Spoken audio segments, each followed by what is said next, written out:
the Lord of the Arsh and Kursi. We're talking about the Lord of the worlds. Alhamdulillah Rabbil Alameen. We're talking about the Lord of the entire universe and beyond. The entire universe and beyond. You know, we live in this dunya and we are fascinated with this dunya which Allah subhanahu wa ta'ala indeed has created in a beautiful manner. We're fascinated. There are over billions of people which live on this dunya at this moment in time. Over 6 billion people that live on the dunya at this moment in time. This dunya of Allah subhanahu wa ta'ala is so big that there is space in this dunya for billions and billions and billions or more people. But what is this dunya in comparison to what Allah subhanahu wa ta'ala has created out there? This dunya is insignificant. This dunya is meaningless to Allah. It means nothing. It is worthless. So worthless, compare it with the sun. The sun is one star. You know more science than me. You'll be able to tell me better. Take this planet Earth and you place it inside the sun and you will be able to place 1.3 million Earths in the sun. 1.3 million Earths in the sun. Allahu Akbar. Allah is the greatest. The sun is one star. One star. There are stars out there which are millions of times bigger than the sun. You tell me this, that you need millions and millions of stars to make one galaxy. And then you tell me this, that there are zillions of galaxies out there. Let me tell you on top of this, my friend, after this, whatever you see above,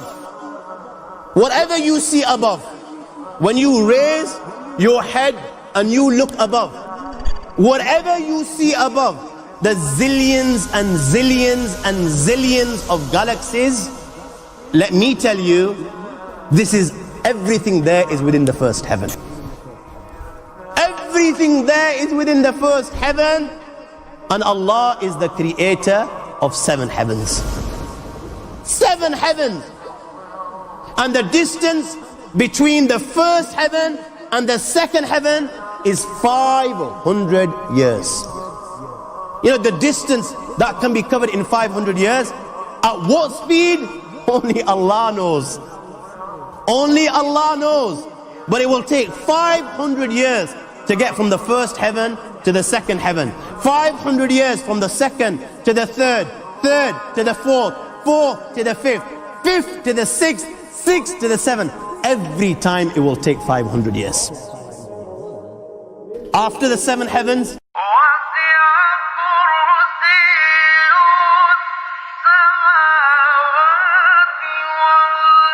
وَسِعَ كُرْسِيُّهُ السَّمَاوَاتِ وَالْأَرْضِ. You all read the Ayatul Kursi. You all know the Ayatul Kursi. After this you have the Kursi of Allah. You have the chair of Allah subhanahu wa ta'ala. You know these 7 heavens that we've just talked about, in comparison to the Kursi of Allah, they're non-existent. They're meaningless. Rasulullah sallallahu alaihi wasallam has given an example in a hadith just to give us a little bit of understanding with regards to the 7 heavens in comparison to the Kursi of Allah. Take a ring from your finger, take it off, the small ring that you have, and place it, let's say, in a desert, the Sahara Desert. It's the biggest desert in the world.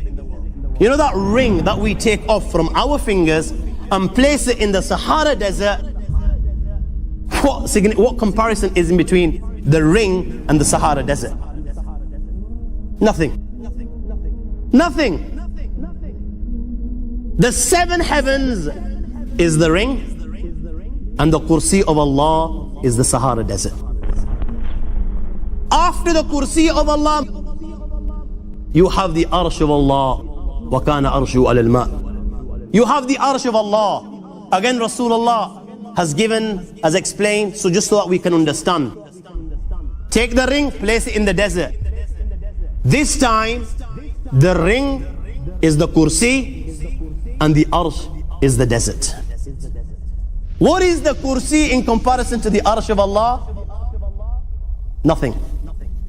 Then you have angels which carry the Arsh of Allah. Their heads are in the 7th heaven and their feet are in the lowest earth. My friends, then you have the Lord of the Ard al-Kursi. لا تدركه الأبصار وهو يدرك الأبصار وهو اللطيف الخبير.